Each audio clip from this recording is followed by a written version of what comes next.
We're here at the chimney, probably built decades ago, maybe in the 50s, 60s, not really sure. But if you come down to where the footing is for underneath this chimney, you can see the gravel below it, because now we've dug down below it for a new addition. There's the foundation right here.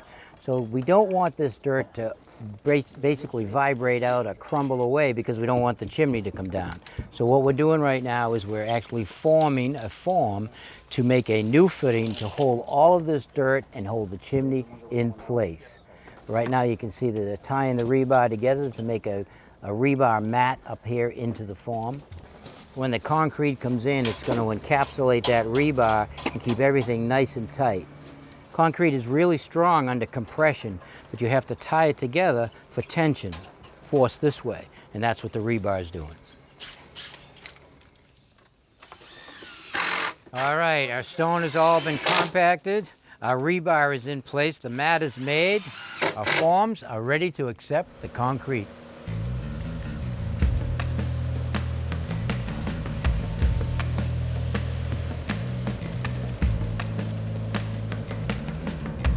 Because of the pitch of the grade over there, we couldn't get this concrete truck down here, so we're using the steer skid loader to bring it around.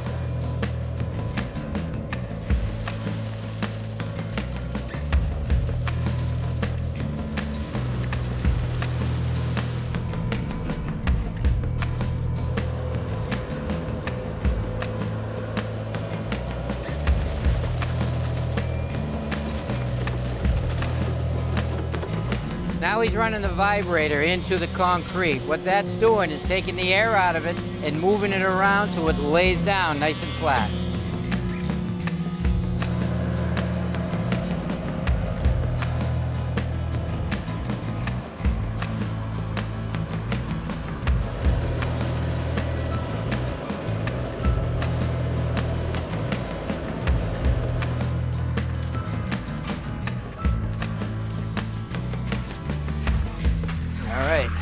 Go.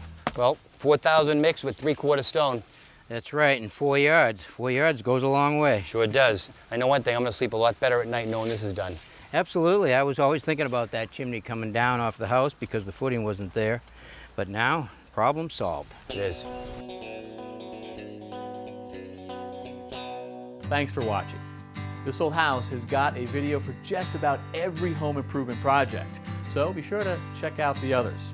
And if you like what you see, click on the subscribe button to make sure that you get our newest videos right in your feed.